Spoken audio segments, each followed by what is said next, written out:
మహాగణాధిపతయే నమః. ఓం గురుభ్యో నమః. ఓం శ్రీమాత్రే నమః. పరమేశ్వర స్వరూపమైనటువంటి జ్యోతిష, వాస్తు మరియు ఇతర అనేకమైనటువంటి శాస్త్రములను మనకు అందించినటువంటి మహర్షులకి నమస్కారం. హయగ్రీవ హయగ్రీవ హయగ్రీవేతి యో వదేత్ తస్య నిస్సరతే వాణీ జహ్నుకన్యా ప్రవాహవత్.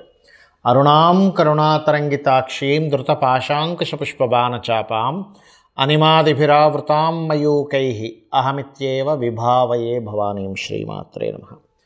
ప్రేక్షకులకి ఆ లలితాంబిక అమ్మవారి యొక్క అనుగ్రహం పరిపూర్ణంగా కలగాలని మనస్ఫూర్తిగా కోరుకుంటూ మనం ఈరోజు చెప్పుకోబోయేటువంటి టాపిక్ ఏమిటి అని చెప్పి చూసుకున్నట్లయితే, మనము ఫిబ్రవరి మాసంలో ఏ లగ్నము వారికి, లగ్నం తెలియని వారు రాశి నుంచి చూసుకోండి, వారికి ఏ విషయాల్లో చాలా బాగుంది, ఏ విషయాల పట్ల కాస్త జాగ్రత్త వహించాలి, మరియు ఏ దేవత ఆరాధన చేసుకుంటే మంచిది అనేటువంటి విషయాలు చెప్తుంది నేనైనప్పటికీ కూడా చెప్పిస్తుంది సాక్షాత్ లలిత అమ్మవారిగా భావిస్తూ, అసలు ఈ గ్రహస్థితి ఎలా ఉంది ఈ నెల. మనకి వృషభ రాశిలో గురువు, మిథునంలో కుజుడు, అదేవిధంగా కన్యలో కేతువు, మీనంలో రాహువు, మన కుంభరాశిలో శని చంద్రులతో ఈ నెల ప్రారంభం అవుతుంది 1వ తేదీ నుంచి. మకర రాశిలో రవి బుధుల యొక్క సంచారం జరుగుతుంది. శుక్రుడు కూడా మనకి మీనరాశిలో ఉన్నాడు. అయితే ఈ యొక్క గ్రహస్థితి ఏదైతే ఉంటుందో, అంటే మకరం నుంచి కుంభం నుంచి మీనంలోకి ఈ ప్రయాణాలు అనేవి షష్టగ్రహ కూటమి కోసం వెళ్తుంటాయి ఈ గ్రహాలన్నీ కూడా.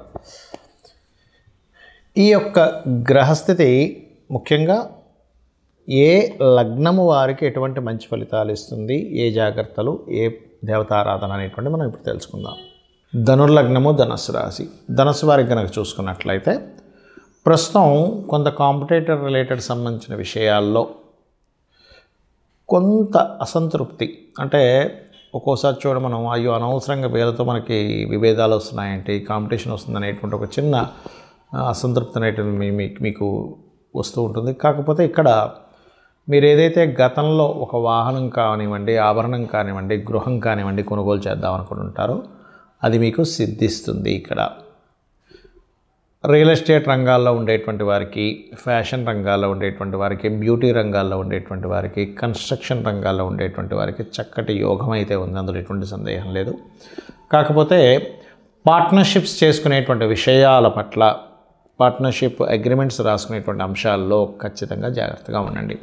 అదొకటి. కొత్తగా స్నేహితులు అయ్యేటువంటి అంశాల్లో కూడా కాస్త జాగ్రత్తగా ఉండండి. మరియు రాజకీయ నిర్ణయాలు, మీ పర్సనల్గా ఏదైనా నిర్ణయం తీసుకునేటువంటి అంశాల్లో కూడా ఖచ్చితంగా జాగ్రత్త వహించాలి.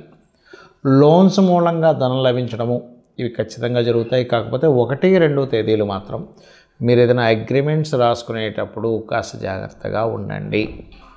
అలాగే దశమ స్థానంలో కేతువు ఎప్పుడైతే ఉన్నాడో, ఇది ప్రధానంగా ఉద్యోగ సంబంధించినటువంటి విషయాల్లో అనుకూలించేటువంటి విషయం బలంగా చూపిస్తుంది దశమ స్థానంలో కేతువు. అయితే ఎటువంటి వాటికి అనుకూలిస్తుంది, ఎటువంటి వాటికి ప్రతికూలిస్తుందో కూడా ఉంటుంది. సాఫ్ట్వేర్ సంబంధించిన ఉద్యోగాలకి కొత్తగా ఏదైనా ప్రయోగం, కొత్తగా ఏదైనా ఏఐ రిలేటెడ్ వాటికి అనుకూలిస్తుంది.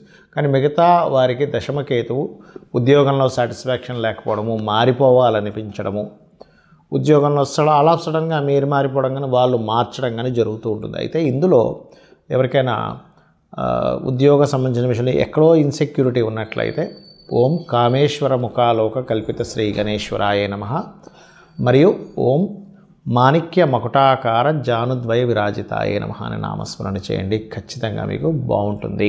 అలాగే మీరు నిత్యము చేయవలసినటువంటిది నరసింహస్వామి యొక్క ఆరాధన. కాకపోతే ఇక్కడ మీకు పంచమాధిపతి అయినటువంటి కుజుడు నీచ పొందుతూ మళ్ళీ వెనక్కి వెళ్ళడం, మళ్ళీ నీచ స్థానంలోకి వెళ్ళడం అనేది కాస్త మిథున మరియు కర్కాటక రాశిలో సంచరిస్తున్నాడు. కాబట్టి ఇక్కడ మీ యొక్క సంతానం యొక్క విద్యా సంబంధించిన విషయాల్లోని మరియు తాతగారికి సంబంధించిన విషయాల్లో కొంత జాగ్రత్తగా ఉంటూ, వీలున్నప్పుడల్లా కూడా కాస్త మీకు దగ్గరలో ఉండేటువంటి ఆలయాల్లో ఎర్రటి పుష్పాలని పూజకి వినియోగించుకోమనివ్వండి, అన్ని విధాలా బాగుంటుంది. చాలామందికి ఎన్నో రెమెడీస్ చేస్తుంటారు. ఏ రెమెడీస్ చేస్తున్నా సరే అది ముందుకి కదిలినట్టే కదిలి ఆగిపోతూ ఉంటుంది. అది ఎందుకు అనేది అర్థం కాదు. దానికి కారణం మనం చూడండి, ఒక తలనొప్పి ఉంది మనకి, తలనొప్పికి సంబంధించినటువంటి ఔషధం టాబ్లెట్ వేసుకుంటేనే మనకు తగ్గుతుంది. కడుపు నొప్పికి ఒకటి, తలనొప్పికి ఒకటి, లేనట్లయితే అజీర్ణ వ్యాధి అయితే ఒకటి, జ్వరానికి అయితే ఒకటి, ఇంకో దానికి మనకి వైటమిన్స్ సంబంధించినవి ఎలా అయితే వేరువేరుగా ఉంటాయో, మొట్టమొదటిగా మనకున్న సమస్యని తీర్చడానికి ఏ గ్రహానికి చేసుకోవాలి, ఏ దేవతారాధన చేసుకోవాలని ముఖ్యంగా తెలుసుకోవాలి. మీరు ఇక్కడ పూజ చేసుకోవాలనగానే ఏదో లక్షలు వేలు ఖర్చు పెట్టేసి పెద్దగా చేస్తేనే భగవంతుడు అనుగ్రహిస్తాడు అనుకోవడం పూర్తిగా తప్పు. గుర్తుపెట్టుకోవాలి. మీరు ఇంట్లో చిన్నగా ఒక చిన్న గణపతి బొమ్మ పెట్టుకున్న, అమ్మవారిది ఏదైనా చిన్నది మీరు ఒక పటం పెట్టుకొని కూడా మీరు గనక భక్తి శ్రద్ధలతో ఎటువంటి ఫలాపేక్ష రహితంగా, అంటే ఎటువంటి ఫలము ఆశించకుండా గనక భగవంతుడికి మీరు గనక చేయగలిగితే దానికి మించినటువంటిది మరొకటి లేదు. గుర్తుపెట్టుకోండి. అయితే ఇక్కడ ఒక్కొక్కరికి ఒక్కో సమస్య ఉంటుంది. మీకు సింపుల్గా మీ యొక్క జాతక చక్రంలో మీ గ్రహస్థితి మీకు చూసుకోవడం తెలియదు కాబట్టి, కొంతమందికి తెలిసి ఉంటుంది ఆస్ట్రాలజీ పరిచయం ఉన్నవారు, కొంతమందికి తెలియదు. తెలిసిన వారు అదృష్టవంతులు, ఎందుకంటే వారు చూసుకొని చక్కగా వారు ఆ చిన్న చిన్న రెమెడీస్తో బయటపడగలుగుతుంటారు. తెలియని వాళ్ళకి ఏమిటి అంటే, మీ జన్మజాతకంలో ఉదాహరణకి శని పాడయ్యాడు, లేదా ఉద్యోగ సంబంధించిన విషయంలో ఎక్కువ ఇబ్బంది పడుతున్నారు అనుకోండి, చక్కగా ఏం లేదు, లలిత అమ్మవారి పటం పెట్టుకొని ఓం శ్రీమాత శ్రీ మహారాజ్ని శ్రీమత్సింహాసనేశ్వరి నమః అనుకుంటూ కుంకుమతో ఇలాగ వేయడం, పూజ చేయండి. ఒకసారి అనుకోవడం ఓం శ్రీమాత శ్రీ మహారాజ్ని శ్రీమత్సింహాసనేశ్వరి నమః అనుకోండి, కుంకుమ వేయండి, లేదా ఒక పుష్పం వేయండి, సరిపోతుంది. ఉన్న ఉద్యోగంలో ఇంకా ఇంప్రూవ్మెంట్స్ రావాలి, ఓం మాణిక్య మకుటాకార జానద్వై విరాజితాయ నమః అని చేసుకోండి, సరిపోతుంది. లేదండి అనారోగ్య సమస్యలతో ఎక్కువగా బాధపడుతున్నాము అనుకునేటువంటి వారు ముఖ్యంగా సూర్య భగవానుని చూస్తూ ఓం సర్వవ్యాధి పరసమని సర్వమృత్యు నివారిణి అగ్రగణ్య అచింత్య రూప కలికల్మషనాశినే నమః అని చేసుకోండి, సరిపోతుంది. పేరు ప్రఖ్యాతలు రావాలి, సూర్య భగవాన్నే చూస్తూ ఓం భానుమండల మధ్యస్థ భైరవీ భగవాన్నే నమః. అయితే మీరు చేసేటప్పుడు సూర్యుల్లో అమ్మవారు ఉంది అనేటువంటి భావనతో చేయండి. ఇంట్లో పూజ చేసేటప్పుడు అక్కడ ఏదో పటం ఉందని కాదు, సాక్షాత్ అమ్మవారు అక్కడ ఉంది, ఆ అమ్మవారికి నేను చేస్తున్నాను అనేటువంటి భావనతో చేయండి, ఖచ్చితంగా ఫలితం వస్తుంది. ఏమి ఆశించకుండా మీరు చేయండి, ఆటోమేటిక్గా ఫలితం వచ్చేస్తుంది.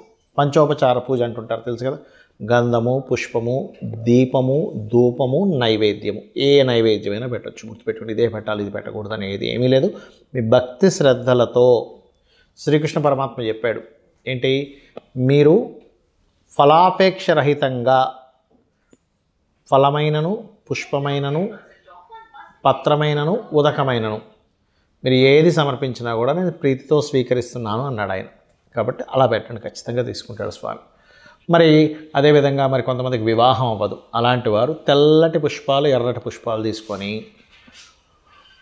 అమ్మవారి ఫోటో దగ్గర, లేకపోతే యంత్రం ఉంటే యంత్రం దగ్గర చక్కగా మీరు యంత్రం సంబంధించిన కూడా కొన్ని చెప్తాను నేను మీకు తర్వాత వీడియోలో.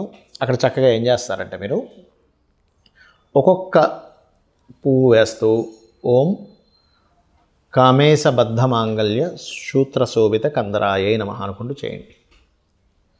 లేదండి మా దగ్గర పుష్పాలు దొరకట్లేదు, లేకపోతే అంత పొద్దున్నే లేదు అంటే అక్షింతలు వేసుకుంటూ కూడా చేయవచ్చు, అందులో ఎటువంటి సందేహం లేదు. మరి అదేవిధంగా వివాహ జీవితం బాగాలేదు, అలాంటి వారు చక్కగా మీరు ఓం శివకామేశ్వరాంకస్త శివా స్వాధీన వల్లభాయే నమః అని చేసుకోండి.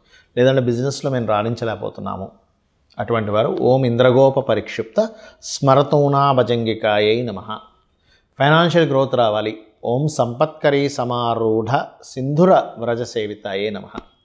ఆ రకంగా మీరు ఎంత చేసుకుంటూ ఉంటే అంత చక్కటి ఫలితాలు మీకు రావడం జరుగుతుంది. అలాగే మరి కొంతమందికి అప్పులు ఎక్కువగా ఉంటాయి, వాళ్ళ రేపు అప్పుల బాధలు చాలామంది పడుతున్నారు, ఓం అపర్ణాయే నమః అని చక్కగా బిల్వ దళాలు కనుక మీ దగ్గర ఉంటే ఒక్కొక్క బిల్వ దళంతో అమ్మవారి దగ్గర పెడుతూ ఒక పుష్పము బిల్వదళం కలిపి చేయండి, ఖచ్చితంగా మీరు అప్పుల బాధల నుంచి బయటపడతారు. అయితే ఇక్కడ ఏంటంటే చాలామంది ఈ గోచార ఫలితాలు అనేటువంటివి కొంత పర్సెంట్ పనిచేస్తుంది, కానీ మీ జన్మజాతకంలో ఉండేటువంటి గ్రహాల యొక్క స్థితి ఎలా ఉంది అనేటువంటి చాలా ముఖ్యమైనటువంటి అంశం. గ్రహస్థితి బాగుందనుకోండి, ఆటోమేటిక్గా మీకు గోచారంలో ఏ గ్రహం ఎక్కడికి వచ్చినా సరే మీరేమి చింతించాల్సిన అవసరం ఉండదు, గుర్తుపెట్టుకోండి. కాబట్టి గ్రహస్థితి మీ జన్మజాతకంలో ఏ దశ నడుస్తుంది, ఏ అంతర్దశ నడుస్తుంది, ఏ యోగం ఉంది చాలా ఇంపార్టెంట్. అంతేగాని ఏళ్ళు నడిచిన వచ్చేసిందని భయపడిపోవడం, అమ్మో కాల సర్పదోషం ఉందని భయపడిపోవడం ఇవేమీ అక్కర్లేదు. ఇంకా అన్నిటికంటే ముఖ్యంగా చెప్తాను, మీకు ఏ గ్రహస్థితి ఉన్నా ఎలా ఉన్నా అమ్మవారిని నమ్ముకొని, అమ్మ నువ్వు ఉన్నావు నాకు చాలా ధైర్యం, నా పని నేను ధర్మంగా చేసుకుంటూ వెళ్తూ ఉన్నాను అనుకునేటువంటి వారికి అమ్మవారి రక్ష 100% ఉంటుంది. ఏమీ భయపడాల్సిన పని లేదు. శ్రీమాత్రే నమః.